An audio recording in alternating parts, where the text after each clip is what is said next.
Hello and welcome back for another installment of Design Engineering Special three-part AI for Engineers webinar series.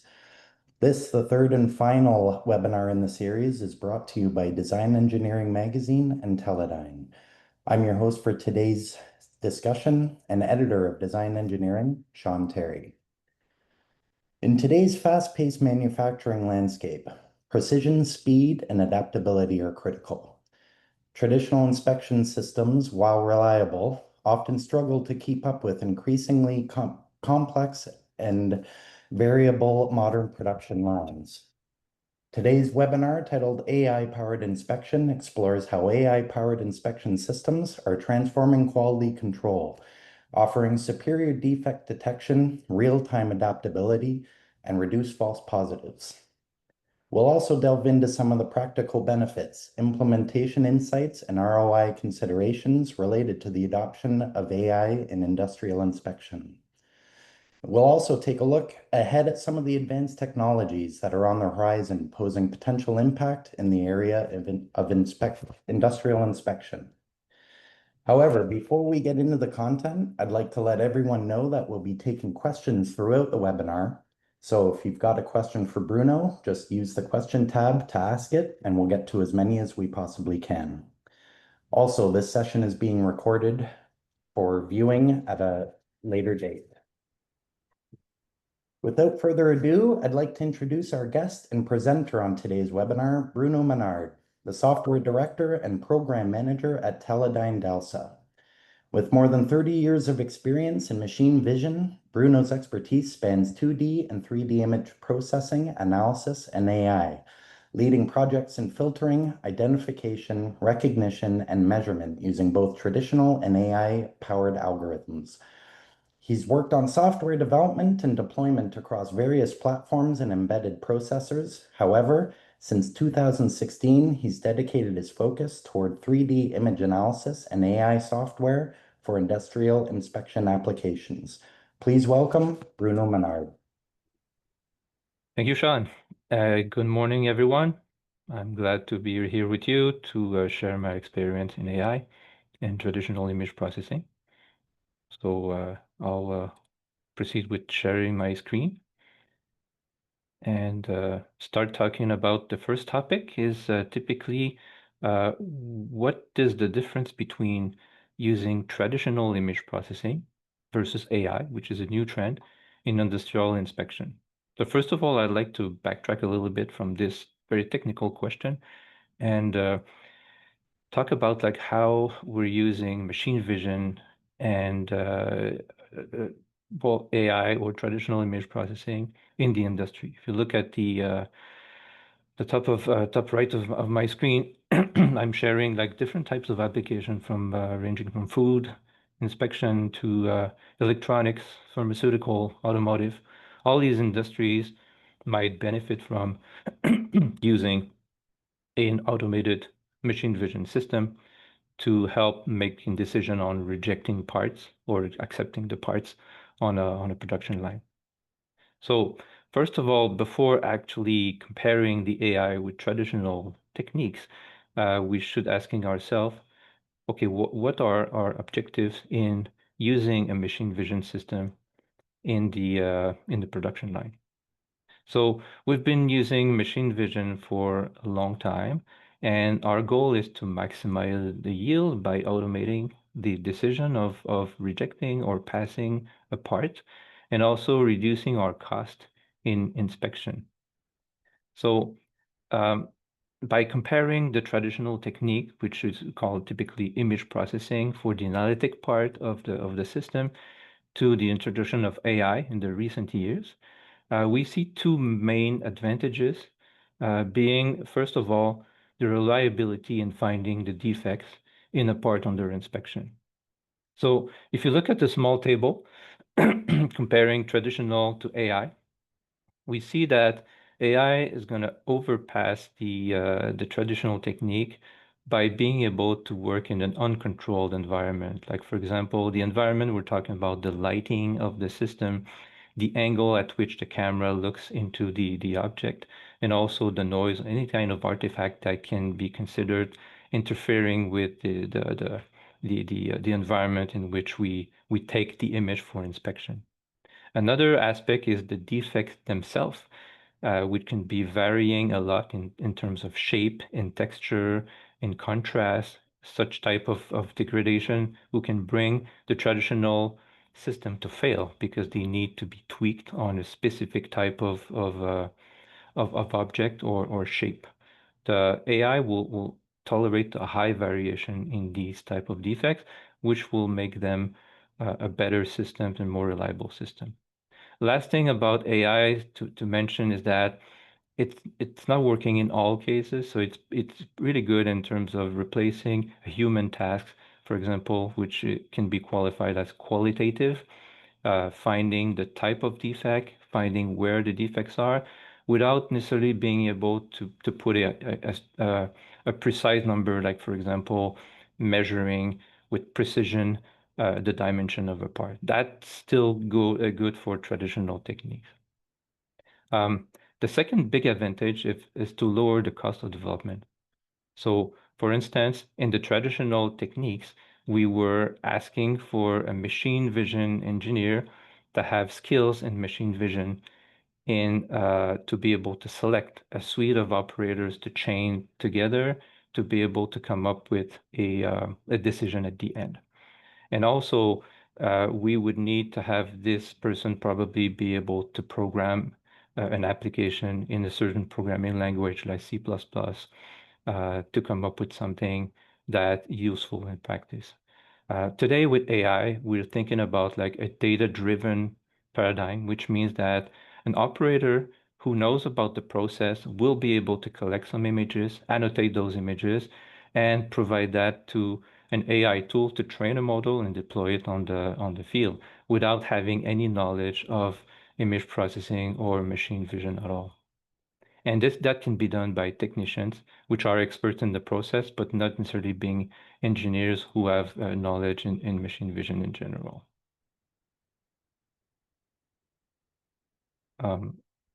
Okay, going back to Sean. Excellent, Bruno. Thanks for that.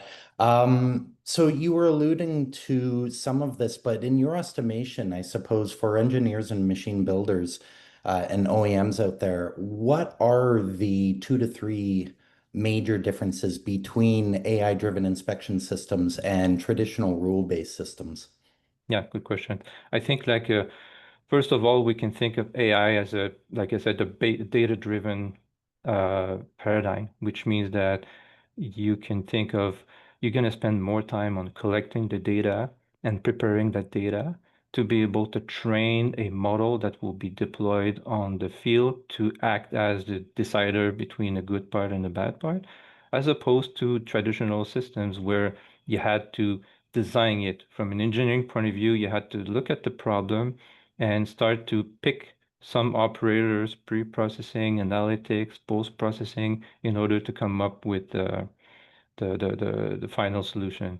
So in terms of expertise, it really is completely different.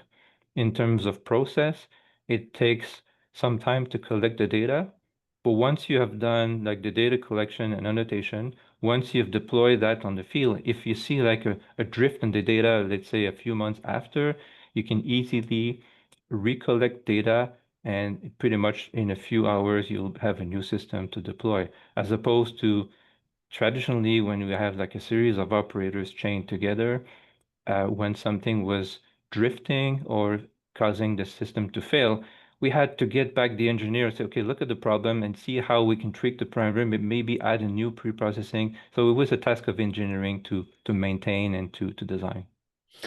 So it's fair to say then we're not only through the use of AI and inspection, we're not only increasing ROI, but also reducing time spent in finding and rectifying these defects. That's correct. That's correct because we will reduce the design time and also increase the level of accuracy at the end. Because the basic thing to remember about AI is that you're going to train a model based on the image you collected on the field. So if you collect the image on the system you're going to be inspecting, you're going to have like the exact same image that you need to be able to act as in reality, as opposed to the traditional system where you had only a handful of images, and then you need to find something that works in all the cases. But the system never had any knowledge of the data itself. It was like based on decision hard-coded in the system, and you never could assume that it would work on new types of scenarios where there's a little data drift. Right. I'll let you get back to your slides after this question. You alluded to some of the tasks, but specifically, what types of tasks do industrial inspection within industrial inspection can be outperformed by AI, related to traditional methods, and why, what helps explain that outperformance? So because like the in the little table I presented, I talked about AI being able to outperform or to be better than traditional when there's a lot of variation between one sample to the other. I'd like to give an example, maybe in food inspection, like inspecting cookies with chocolate chips on it. So sometimes like the difference between a good cookie and another good cookie, the difference is as large as between a good and a bad, because there's so many differences between like the way the chocolate chips are disposed, and it's a natural object. So without AI, with traditional system, like this type of application of inspection was very, very challenging. Excellent. Yeah, Okay. Thanks for that, Bruno. Let you get back to your presentation, and I'll return with some more questions for you. thank you.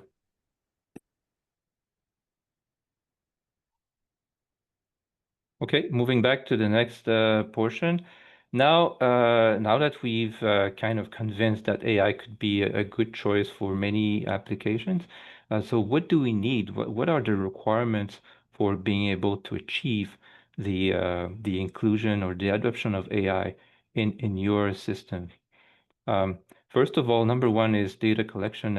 You probably have heard about it. So some people talk about millions of images. I think like we, as solution vendors of AI solutions, we provide ways to lower that. So what we're asking for is that, okay, uh, try to get a certain amount of images that are of good quality in terms of lighting, in terms of the, the the how close these images are from what you're going to be seeing when the system is deployed. So you still have to have a number equity. I'll talk about it later, but typically we're talking about a few tens of images for a prototype, a few hundreds of images for a deployed system, and a few thousands of images if you're looking for a high grade solution with regulations like in food inspection or in pharmaceutical. The second thing is that you need to label your images. That means provide a description of what's inside the image. We call it ground truth. That needs to be done by a human, but can also be helped by some helpers, some tools to make it faster to automate. Uh, Labeling, it's also called annotations in the jargon of AI. So if we are looking for classifying certain types of content in images, you will simply have to say, okay, that image contains default A, and that image contains default B and default C, and so on. If you go push it to a higher level, you might have to put bounding box around these objects if you want to know where the defects are when you inspect, and also what types of these defects are. So the solutions from vendors range from in terms of automatic labeling. So you will start with a handful of images, you'll annotate them manually. Ground truth really means that the human interaction to tell, okay, an expert in the process will be able to tell exactly what types of defects these are and where the defects are. And but once you have annotated a certain amount of those, it becomes tedious to go through hundreds of them. So there are auto-labeling tools provided by AI vendors, which will take these, create a decent model, and then you can use that model to generate more of these annotations, and then you can tweak them instead of starting from scratch and drawing them. There are also, we're talking about autocomplete. For instance, if you want to draw a polygon or a circle around an object, you don't have to draw it all. You draw it just a certain portion, and the system will autocomplete it. And the last one is processing power. So we're talking about like uh, using a GPU or graphical processing unit to create parallelization of tasks to reduce the amount of time you spend on training. Today, we recommend using GPUs for training a model, a AI model, but you don't need a GPU to deploy. So that means you can deploy on a CPU. So training in GPU can be done through the cloud or through your own GPU that you put on your on-premise system. It can be a single GPU or multiple GPU, but you need to think about a good machine to start with when you're talking about AI. Coming back to Sean. Excellent. Thanks for that, Bruno. Um, I want to be clear, you spoke about data collection. With respect to data requirements, volume, quality, diversity of data, what would you suggest is kind of the benchmark for the training of a reliable AI inspection model? Okay, pretty good question. Um, so it all depends on the variation you have in your data set. So the more variation you have, we call it distribution, which means that it's the content of all the image you need to collect to have a good representation of reality. So you try to get as much as possible. But from my experience, what I have seen is that we ask our customers when we help them collect like maybe between 50 and 100 image per category. If you have three types of defect you want to collect, you will need 50 of them, of each. So a few tens for a prototype. And then from that prototype, we can assess the reliability and the feasibility of that problem, and then we can start to add more, and you'll end up typically ballpark of a few hundred per category if you want to launch it to production. The only Excellent. exception if you wanted to have a system that is going to act as a helper just to give you a first decision and then you have human intervention. But if you want to have like something which is deployed on the field without human intervention, a few hundreds will be good. The only exception to that will be I've seen a few thousands of images for customers who are working in high regulation domain. I've Right. seen, for example, plastic sorting where they need to resell the plastic and the category needs to be pure because that can be reused in the uh, toys for kids and something like that. So it needs to be contaminated to the minimum. Absolutely. Uh, this is all very advanced stuff still today. When it comes to implementation and integration, I'm curious to find out, an AI-based inspection system, can it be retrofitted into a legacy system? How does that work? Yeah, today it's possible. When we started, like maybe 5, 6, 7 years ago, we were using GPUs everywhere, even at the deployment level. So we need to distinguish between what we call training and inference. Inference, again, it's a jargon of AI, but it means deployment on a system where you just capture an image, you pass it through the AI model, and it gives you a result, it pass or fail, or it gives you like this is defect A, B, C. Um, Today, with the advent of high optimization on CPUs, you can deploy on existing systems. Because if we go back to the base, an inspection system which has been automated with traditional image processing in the past uses a computer, a camera, a lighting, a lens, and maybe a PLC to eject a part or something like that. You don't need anything else. You just need to replace the previous software by the new software, which is based on AI. So the beauty of this is that with a decent computer with a Core i7 or Core i9, I would say like in the last 4 years of existence, can run an AI model within, I would say, a few tens of milliseconds in terms of, so you can still get like a 30 to 50 frames per second on a traditional CPU without having to modify the hardware on the field. Excellent. So it's not so much the implementation, it's probably more the skills and the adherence to process that is the concern moving forward. Yeah, exactly. Okay, I'm gonna let you get back to it here, Bruno. Okay, thank you.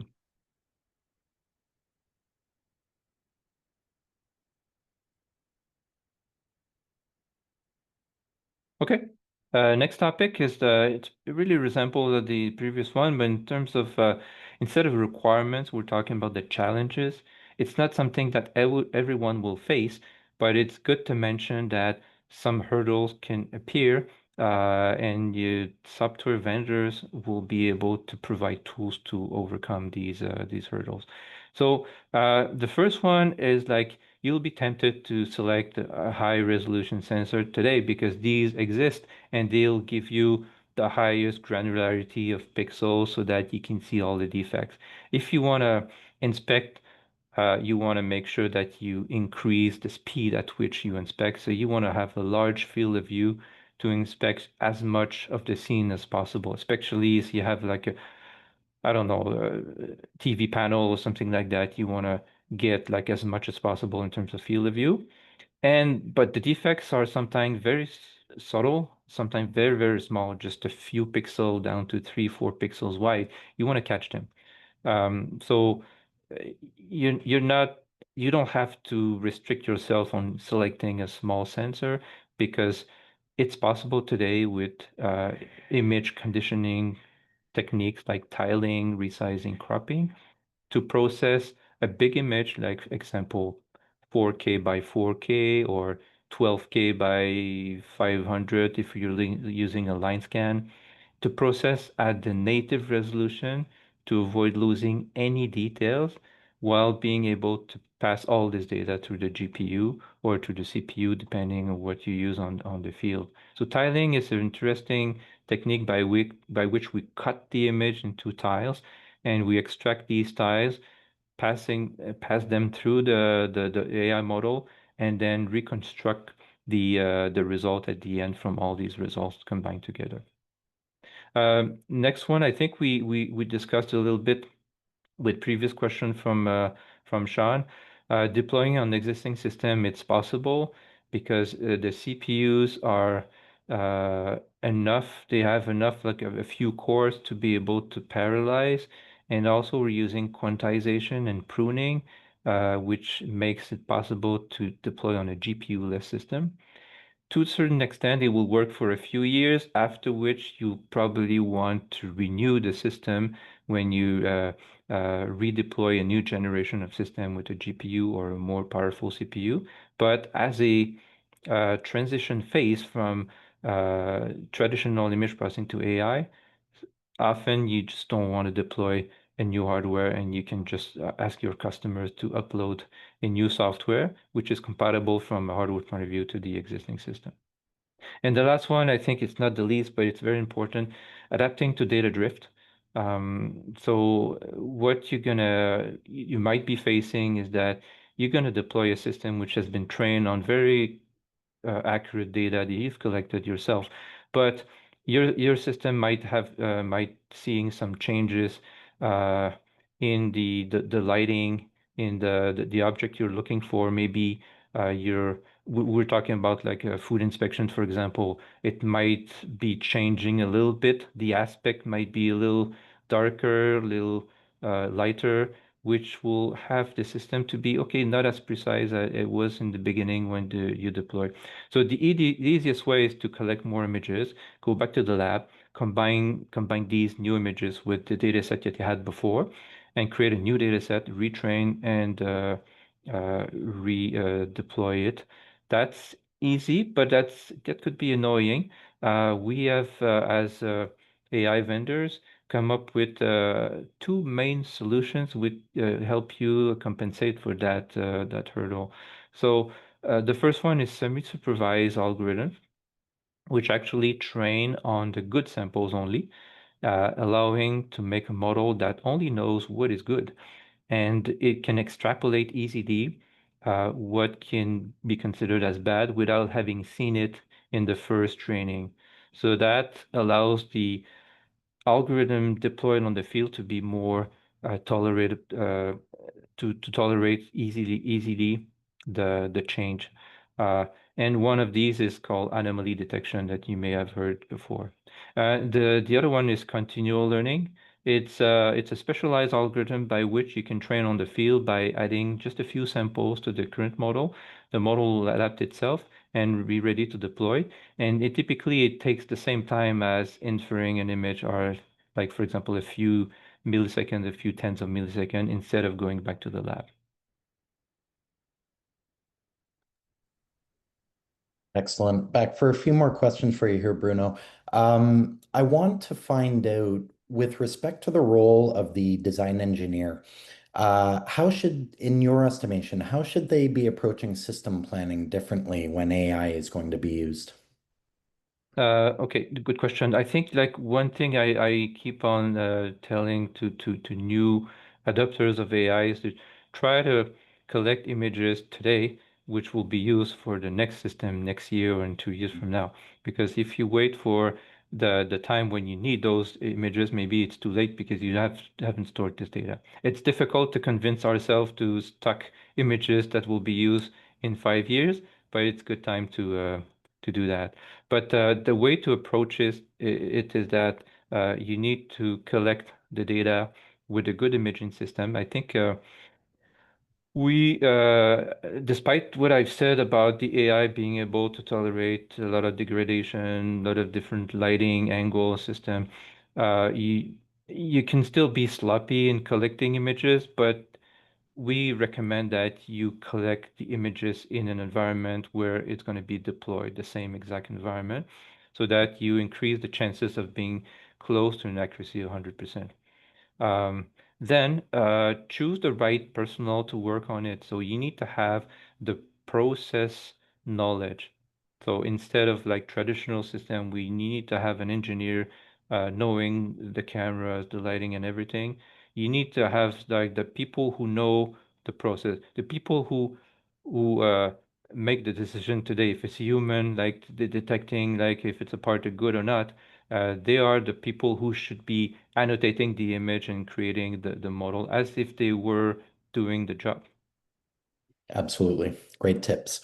Um, Now, false positives and false negatives, you've touched on this. It's one of the more pervasive issues with respect to AI being used in inspection. What are some of the best practices to help minimize those? I think again, it's to collect images which are pretty close to what you're going to be end up inspecting on the Right. field. You have to find enough data and make sure the annotations are accurate. So choose the right personnel to make sure that the data set is not polluted by wrong annotation, wrong description of what's inside. And you'll end up with something which is never 100%. So you can still balance between false positive and false negative.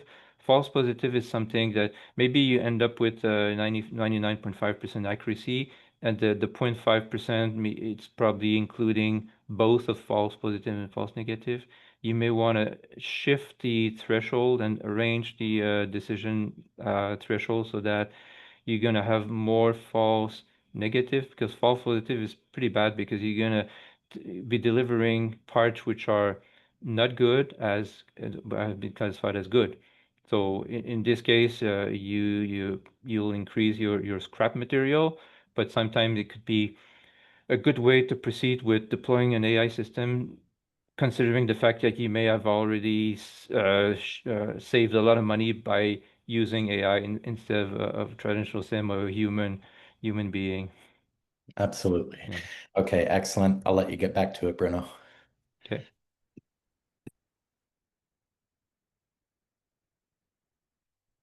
Okay, now let's look at the trend in new technologies for AI in the near future. It looks like pretty easy in terms of pretending what's needed, but we really want to make it simpler. So today, there are still there's a lot of AI-based tools which are there to help you make it easy and adapt it. But I still see some improvement being done towards, like, for example, automatic labeling more present and like being more and more used to say, okay, instead of spending days on annotating, you'll spend just hours. Um, so, and generative AI, it's heard everywhere. So we're about ChatGPT and everything. So being able to start from a couple of defects and generate more of these defects artificially, so that prevents you from having to collect more data of these defects that it's never occurred in the system. Because if you already have like a good system, maybe it's difficult for you to collect defects because those defects don't happen often. So generative AI can start from a handful of defects and generate more, and which will look pretty much like real because it starts from real data and extrapolate it to to to to artificial one, but that pretty looks like a real one. Second one is, of course, to make it more efficient. Not necessarily just from a speed point of view, but also from a power consumption point of view. More and more, we're talking about edge AI, which means that you can have uh, an AI running on a smart camera with a processor inside. So that means that you need to have a processor which consumes much less power than a GPU, which consume a lot of tens and tens of watts, and even hundreds of watts.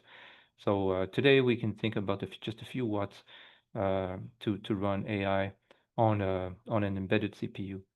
And of course, the speed optimization is something that researchers are putting more and more effort. Like I talked about the pruning and the quantization. This is something that's under research today more and more. And the last one, I think nothing is possible in AI in a machine vision system without all the components. So it all starts with the good images. So you need to have a good sensor, a good camera, a good lighting, good lens to be able to reproduce something that it's suitable for reaching a high level of accuracy in the end.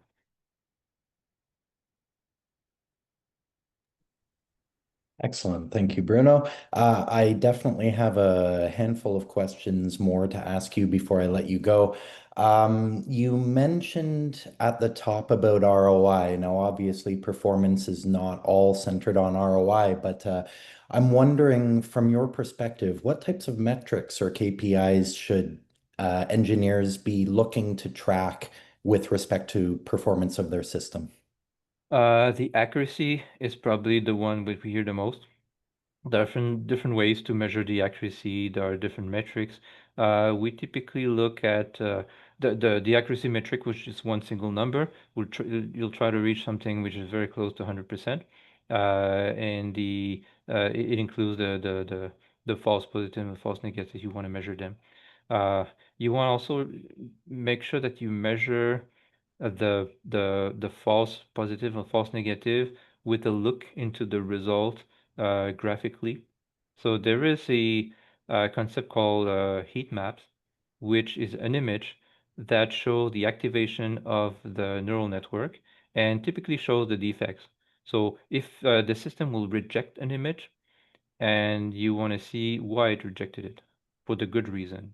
So you want to assess the ability for the system to act like a human and reject the part because of the good reason, not because of the border of the image, because the bad parts and the good parts have been acquired in a different environment. I have seen that. And of course, you want to measure uh, the cost you have saved by while using the image. So after the AI, after having deployed a certain amount of generation, you'll be able to see, okay, that the amount of money that you have saved on the engineering of the system and also on the yield, leading you to save cost on the production line. Absolutely. With respect to maintenance and support, what does that look like for an AI-driven system? And I'm curious to find out as well, how often does a model need retraining? It depends on how much you see the data drift. Some model will never see any reason for retraining because the environment has not changed. In practice, it will happen often that you will have to retrain. Well, I remember like internally in Teledyne, we deployed a system for inspecting the sensor, the infrared sensors in our plant.